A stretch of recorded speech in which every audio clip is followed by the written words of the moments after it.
The CCP's latest money grab, IPO bosses taken away one by one. More than 10 executives fall from grace in succession. CCP's financial system continues to be purged. Mainland Auntie's voice defends youth, lying flat is a last resort. Multiple Chinese students questioned by U.S. authorities at Washington airport. It's all covered in today's China Truths. The CCP's latest money grab, IPO bosses taken away one by one. The Chinese economy is in danger, and the Chinese Communist Party's campaign to grab funds from the wealthy has now extended to the executives of publicly traded companies. Recent reports indicate that a comprehensive national campaign has been initiated, involving collaboration between local governments and the CCP's Discipline Inspection Commission.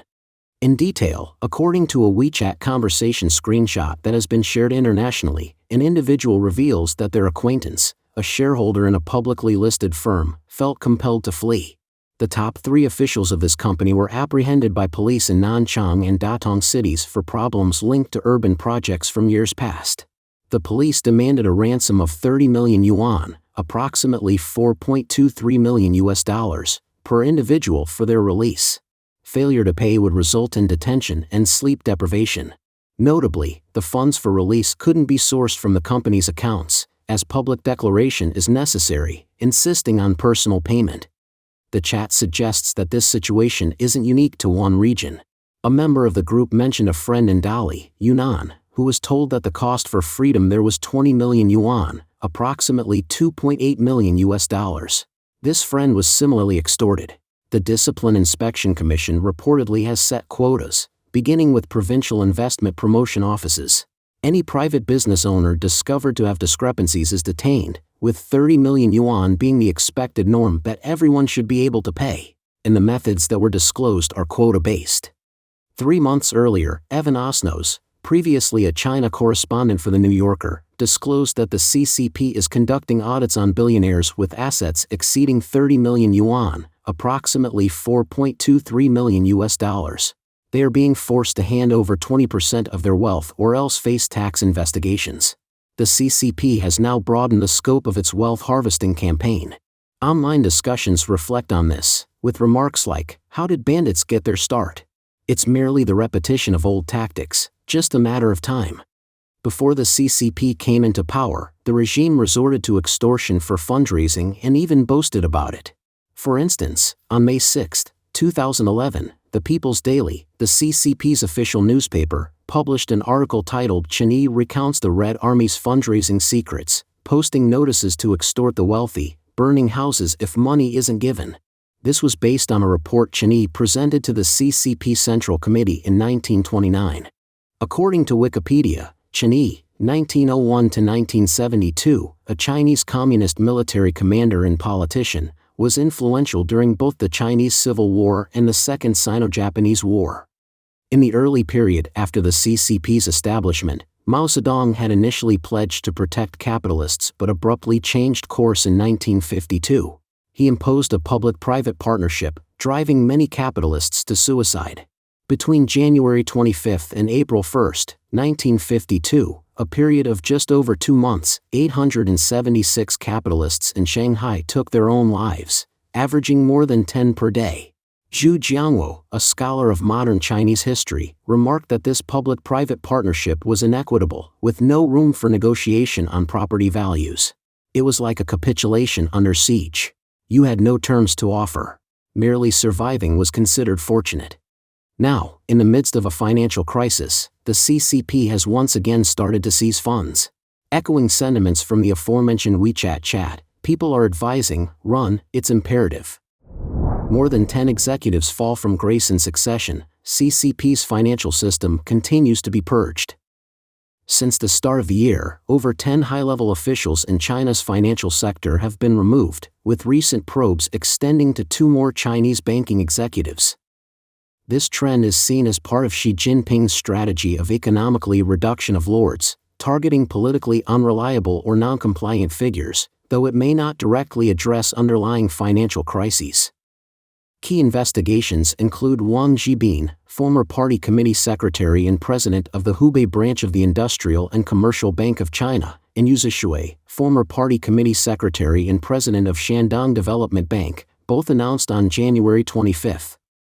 By January, investigations had targeted 10 officials from state-owned banks and investment institutions.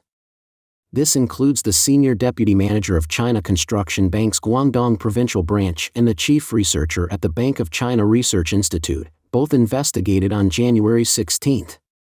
On January 5, the former party committee secretary and president of the Suzhou Municipal Branch of China Construction Bank came under scrutiny, followed by the senior manager of the Liaoning Provincial Branch of China Postal Savings Bank on January 4. Additionally, several individuals were expelled from the Chinese Communist Party and slated for prosecution in January.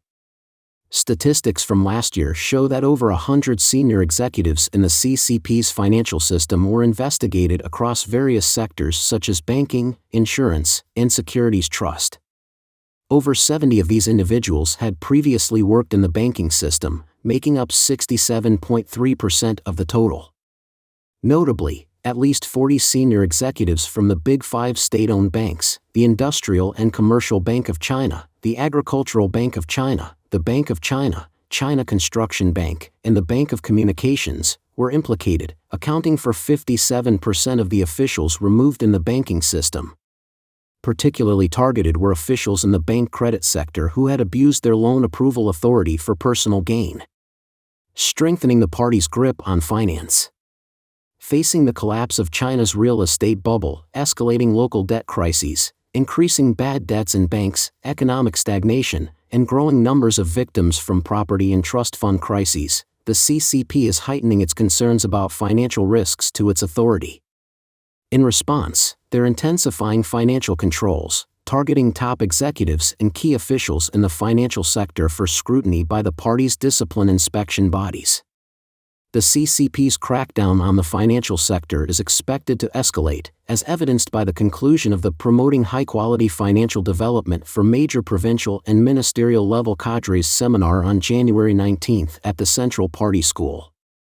The seminar, which concluded with a speech by Kai Chi, was attended by high-ranking officials like Wang Xiaohong, the Minister of Public Security, Li Ganjie, the Minister of the Organization Department, Li Shulei, the Minister of the Propaganda Department, and Chen Shi, the President of the Central Party School, indicating a strong party presence in financial affairs.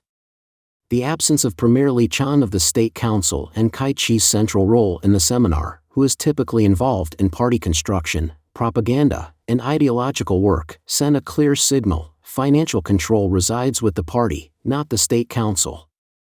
This shift in control was further underscored at the Central Financial Work Conference in Beijing last October. This first-of-its-kind meeting emphasized the party's centralized and unified leadership over finance, markedly reducing the State Council's influence. The conference called for comprehensive financial regulation to prevent systemic risks, marking the beginning of personal oversight of financial matters by CCP leadership, with Xi Jinping's daily work speeches overseen by Kai Chi. Following this, the Ministry of State Security released a statement, warning that those perceived as pessimists, short sellers, doomsayers, and asset strippers, who might undermine international investment confidence in China and provoke domestic financial instability, would be closely monitored for national security threats in the financial sector. The Ministry of State Security's involvement in financial oversight and the Propaganda Department's directive for Chinese citizens to amplify the narrative of China's bright economic future resulted in silencing influential financial analysts and commentators like Lu Jipeng. Reflecting on the ongoing purges in the financial system, Tang Jingyuan, a U.S.-based current affairs commentator, opines that the CCP's skewed reforms have fragmented the financial sector, dominated by elite political business alliances. He attributes the present systemic financial risks to the CCP's governance structure. Xi's administration's purging in finance, he believes, primarily targets economic reduction of lords, focusing on politically unreliable and non-compliant individuals and making them scapegoats for economic woes. However, he asserts that regardless of who is in charge, a financial crisis in China seems unavoidable. Mainland Auntie's voice defends youth, lying flat is a last resort. In recent years, as the challenge of securing employment has grown, many young people in mainland China have reluctantly embraced the trend of lying flat. This practice has faced severe criticism from CCP authorities, who denounce it as dishonorable. Defending these young individuals, a middle-aged woman in mainland China argued that lying flat is a necessity rather than a preference. According to a video on Weibo, set against the backdrop of Zhongshan Park, the middle-aged woman explained that young people lie flat because they have no alternative, asserting they would work if suitable opportunities were available. In her view, lying flat is a justified response, and consider the parents who have toiled to see their children graduate from university. Isn't that challenging? If these graduates can't find jobs, isn't lying flat an understandable reaction? Who genuinely desires to lie flat? This woman emphasized, young people don't wish to lie flat or be dependent on their parents, and those young people who are averse to lying flat genuinely aspire to go out and achieve something. Yet, they are constantly impeded, making it unfair to solely blame them. In July 2023, the CCP officially disclosed that the youth unemployment rate in June had escalated to 21.3%. However, some academics argue that the real figure is even higher. Caixin had earlier quoted a study by Zhang Dandan, an associate professor at Peking University, suggesting that China's actual youth unemployment rate in March 2023 might have soared to as much as 46.5%, far exceeding the official figure of 19.7%. Following this, the Chinese government ceased the publication of youth unemployment statistics. With the worsening economic situation in mainland China, a vast majority of young people are struggling to find employment. This led to the rise of terms such as lying flat, lying flatism, and lying flat studies across mainland Chinese internet in May 2021. Digital Times explains that lying flat essentially signifies a person's willingness to just lie in bed. It primarily denotes young individuals choosing not to engage in active struggle against societal pressures, competitive environments, or other challenges. Instead, they settle for a mundane, indolent lifestyle characterized by prolonged gaming, excessive smartphone use, and binge-watching TV series. This term has become a way for the youth to express their rejection of societal norms like home ownership, car ownership, marriage, child-rearing, and excessive consumption, effectively refusing to be mere cogs in the economic machine or subjects of exploitation. Nevertheless, this lying flat phenomenon has been heavily criticized by the CCP authorities. The CCP's mouthpiece, Xinhua, published a piece declaring that lying flat is disgraceful. Other state-controlled media have remarked, while resignation might be tolerated, lying flat is unacceptable. However, the young people countered by saying, only the sickle is against lying flat because it cannot reap chives that are lying down, and as long as I lie down quickly, capital can't exploit me.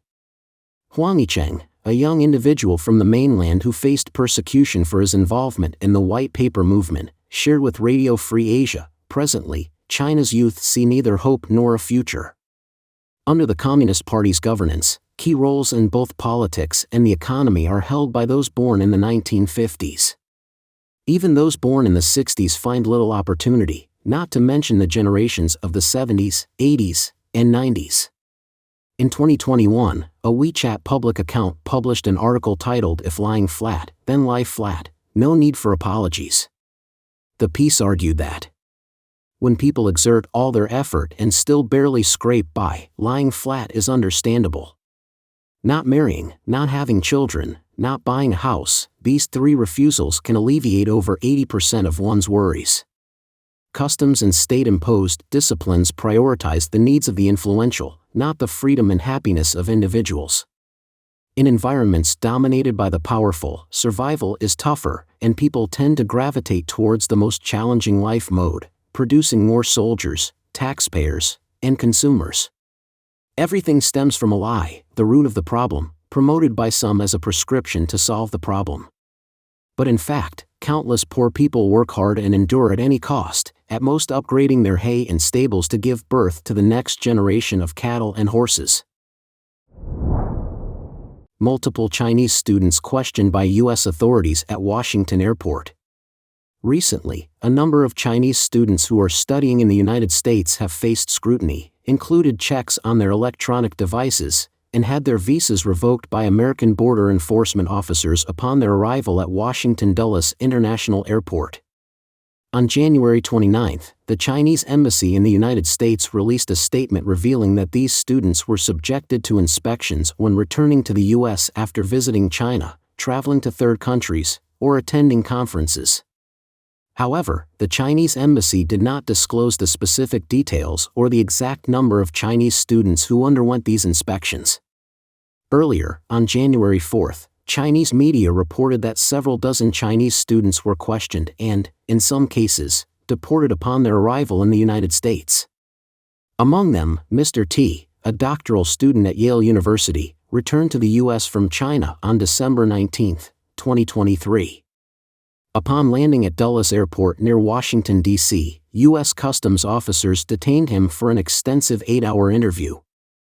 They inquired about his undergraduate scholarship, whether he received financial support from the Chinese authorities during his undergraduate studies, and conducted inspections of his electronic devices. Subsequently, Mr. T was informed that his F1 student visa had been revoked, and he was banned from entering the United States for a period of 5 years. Another Chinese student, Mr. M, who was also subjected to inspection, had gone to the United States in 2022 to conduct research at the National Cancer Institute of the National Institutes of Health. On November 22, 2023, when he arrived at Dulles Airport, he was questioned extensively. Mr. M was asked about the nature of his current research, whether it received funding from Chinese authorities during his studies, and whether his research projects had any ties to the Chinese authorities, the military, or key laboratories. This increased scrutiny is rooted in concerns that Chinese students with affiliations to the Chinese military may have been involved in espionage and the theft of intellectual property over the years. U.S. intelligence agencies have consistently warned that Chinese students linked to the Chinese military pose a national security risk to the United States.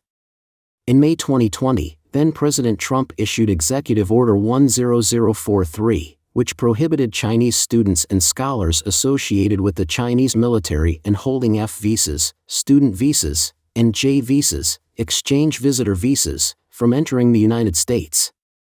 Even after President Biden took office and resumed visa issuance to Chinese students, the practice of inspecting Chinese students' mobile phones and deporting those with concerns has continued. Don't forget to leave a comment in the section below to share your opinions on today's topic with us. Make sure to like and subscribe to see more interesting topics from China Truths.